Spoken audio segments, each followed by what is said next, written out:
जो 24 साल में नहीं हुआ था वो गौतम गंभीर की कोचमैनशिप के अंदर अब दूसरी बार हो गया है। जी हां दर्शकों, साउथ अफ्रीका ने भारतीय टीम को बुरी तरह से रौंद दिया, बुरी तरह से हरा दिया और एक शर्मनाक हार के बाद अब भारत के सामने एक ऐसा शर्मनाक रिकॉर्ड आ गया है कि भैया इन सारे खिलाड़ियों की टीम में जगह पर, कोच की जगह पर सवाल उठने लग गए हैं। नमस्कार दर्शकों, आप देख रहे हैं इंडिया न्यूज। मैं हूं आकुर्ष कौशिक और भारत बुरी तरह से साउथ अफ्रीका के खिलाफ मुकाबला हार गई है, जहां साउथ अफ्रीका ने 408 रन से भारत को पिछाड़ दिया है। जी हां दर्शकों, 408 रन, इतनी बड़ी हार भी मिली है और एक बार फिर से घर की सीरीज पे हम व्हाइट वॉश हो गए हैं। हम सन 2000 में साउथ अफ्रीका ने ही हमें 0-2 से व्हाइट वॉश किया था, फिर 2024 में न्यूजीलैंड ने 0-3 से हमें व्हाइट वॉश किया और अब साउथ अफ्रीका हमारे घर आई और 0-2 से हमें व्हाइट वॉश किया है। ये दर्शकों दूसरी बार हो गया है 24 साल के अंतराल के बाद कि हम अपने ही घर पे व्हाइट वॉश हो गए हैं और ये इंडियन टेस्ट क्रिकेट के डाउनफॉल की कहीं गाथा तो नहीं साबित हो रही। पहले आपको मैच का लेखा जोखा समझाता हूं और समझाता हूं कि क्यों इतना खराब प्रदर्शन रहा भारतीय टीम का। पहले साउथ अफ्रीका बल्लेबाजी करने आई और साउथ अफ्रीका ने हमें रौंद दिया। 489 रन्स बनाए। सुमुरन मुत्तुस्वामी, सेंदुरन मुत्तुस्वामी ने 109 रन बनाए। मार्को यानसन ने बनाए 93। मार्को यानसन ने 7 बड़े छक्के लगाए, मुत्तुस्वामी ने भी 2 छक्के लगाए और इंडियन गेंदबाजी इतनी फीकी दिखी, इंडियन गेंदबाजों के कंधे इस प्रकार से गिरते दिखे कि 150 ओवर गेंदबाजी कर गए, 489 रन्स खा गए, लेकिन भरोसा कहीं भी नहीं आया, टीम के वो जज्बात कहीं भी नहीं आए। फिर लेकिन गेंदबाजी से भी बुरा हाल रहा हमारी बल्लेबाजी का, जहां एक युवा साउथ अफ्रीकन टीम ने 489 रन्स बना दिए उसी पिच पे, उनसे घर से इतनी कोसों दूर हम मात्र 201 रन पर सिमट गए। जी हां दर्शकों, 201 रन, सिर्फ 201 रन बने हमारी टीम से पहली पारी में। जायसवाल ने 58 बनाए थे, राहुल ने 22, बाकी कोई खिलाड़ी नहीं चला। फिर उसके बाद साउथ अफ्रीका बल्लेबाजी करने आई और साउथ अफ्रीका ने बोर्ड पे 260 रन लगा दिए। रिकल्टन ने 35 मारे, माकरम ने 29 मारे, ट्रिस्टन स्टब्स 100 से चूक गए, 94 रन उन्होंने मार दिए। टेम्पा बवूमा हालांकि जल्दी आउट हो गए, पर टोनी दे जोर्जी ने 49 मारे और मोल्डर ने 35।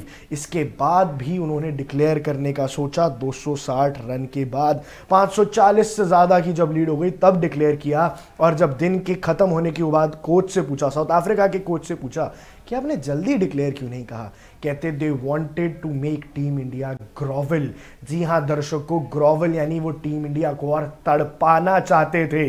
अब विदेशी खिलाड़ी आके यहां हमें तड़पा रहे हैं, इस प्रकार का हाल हो गया है इंडियन टेस्ट क्रिकेट का। याद है आपको, जो पिछली बार साउथ अफ्रीका यहां आई थी, फाफ दु प्लेसी कह रहे थे यार हमसे 2-3 दिन में मैच हार जाते हैं, ये तो क्या हो रहा है, इतनी बॉल टर्न होती है, हम 30-40 ओवर से ज्यादा बैटिंग नहीं कर पाते हैं, ये 250-300 रन बना जाते हैं, पारी पारी से हमें मैच हरा रहे हैं। और यहां से अगली सीरीज में उन्होंने भी नहीं सोचा होगा कि जब अगली बार हम यहां इंडिया आएंगे ना तो हम सामने वाली टीम को रौंद देंगे और इस प्रकार से उनको ग्रोवल करेंगे। मैं नहीं बोल रहा हूं दर्शकों, ये तड़पाने वाला वर्ड मैंने नहीं बोला है, ये साउथ अफ्रीका के कोच ने बोला है कि हम तो चाहते थे ये जो इंडियन बॉलर्स हैं थोड़ा और फड़फड़ाएं, थोड़ा और तड़पें कि और कितने रन खाएंगे भैया और फिर इन्हें हराएं। और हराया तो ऐसे दर्शकों, 5वां दिन सब दुआ कर रहे थे कि भैया जीतने की तो उम्मीद थी नहीं, आपसे हाथ जुड़े हुए हैं, ड्रॉ कर लो, आप कम से कम आज के 90 ओवर खेल के दिखा दो, कम से कम ड्रॉ तो करो अपने देश में।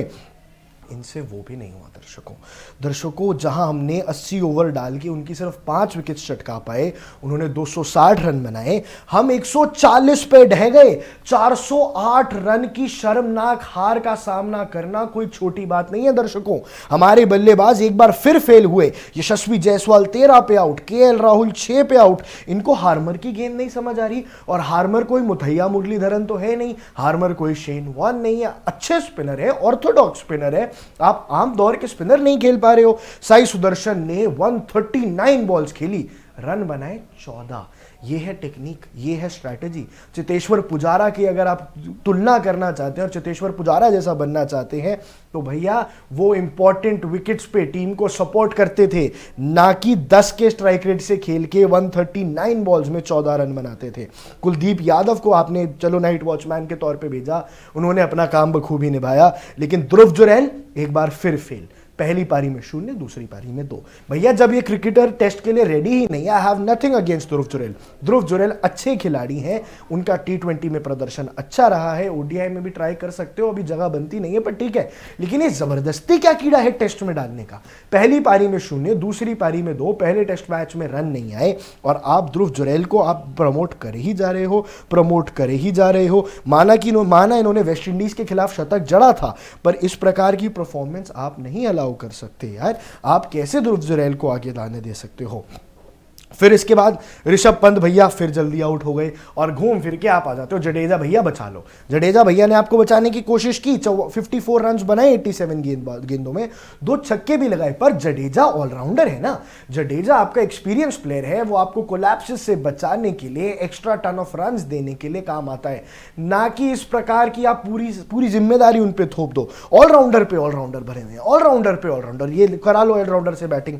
फिर आते हैं वॉशिंगटन सुंदर, 16 रन पे वो आउट। नीतीश रेड्डी जिनसे उम्मीदें बहुत थी, शायद ये ऑस्ट्रेलिया इंग्लैंड जैसी विकेट पे काम भी आते, पर इंडिया के अंदर फिर बैटिंग फेलियर, 0 पे आउट हुए। इस बार दूसरी पारी के अंदर किसी बल्लेबाज में रन ही नहीं आ रहे। और आप दर्शकों खुद देखो, मेरी मत सुनो, आपको इस बैटिंग ऑर्डर में दमखम लग रहा है? एक अच्छा नाम दिख रहा है आपको? ऊपर जायसवाल और राहुल है, ठीक है, ओपनर्स हैं, साई सुदर्शन, ध्रुव जुरैल, ऋषभ पंत, वॉशिंगटन सुंदर, नीतीश रेड्डी, रविंद्र जडेजा।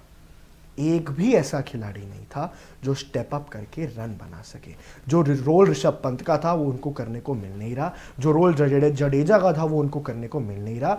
आपके पास proper number 3, number 4, number 5 batsman ही नहीं है, आपका नंबर 3 प्लेयर नहीं। और इस टीम में शुभमन गिल भी होते ना दर्शकों, तो भी फर्क नहीं पड़ता। पहला मैच हमने देखा ना शुभमन गिल के साथ, शुभमन गिल की इंजरी थी तब भी कोई फर्क नहीं पड़ता। इस टीम में खोट है, इस टीम के कोच में भी खोट है, और ये दर्शकों बहुत बुरा लगता है क्रिटिसाइज करना अपनी ही टीम को, अपने देश की टीम को, लेकिन ऐसा प्रदर्शन जो 24 साल में कभी नहीं हुआ वो घर में होता है तो बुरा लगता है। और 408 रन से अगर हारो तो और बुरा लगता है।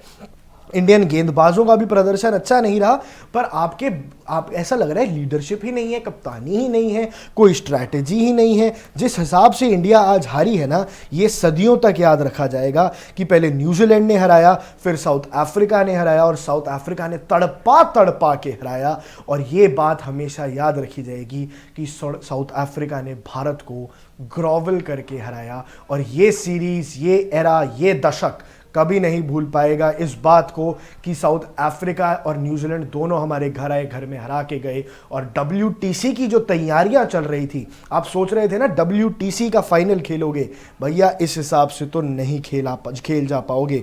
एक रिकॉर्ड आपको और बता देता हूं, पहले 12 टेस्ट एज ए कैप्टन के अंदर सबसे ज्यादा जीत के रिकॉर्ड में अब टेम्पा बवूमा आ गए हैं। भैया 12 टेस्ट के अंदर 11 जीत है। सलाम करता हूं मैं साउथ अफ्रीका के कप्तान टेम्पा बवूमा को, और जिस हिसाब की उन्होंने प्रदर्शन किया है। पर दर्शकों, यहां निराशाजनक प्रदर्शन है भारत के लिए, भारतीय टीम के लिए, भारतीय कोच के लिए। और भारत का जो किला था, जो फोर्ट्रेस थी हमारी टेरिटरी, वो अब नहीं रही है टेरिटरी, अब वो भेदी जा चुकी है।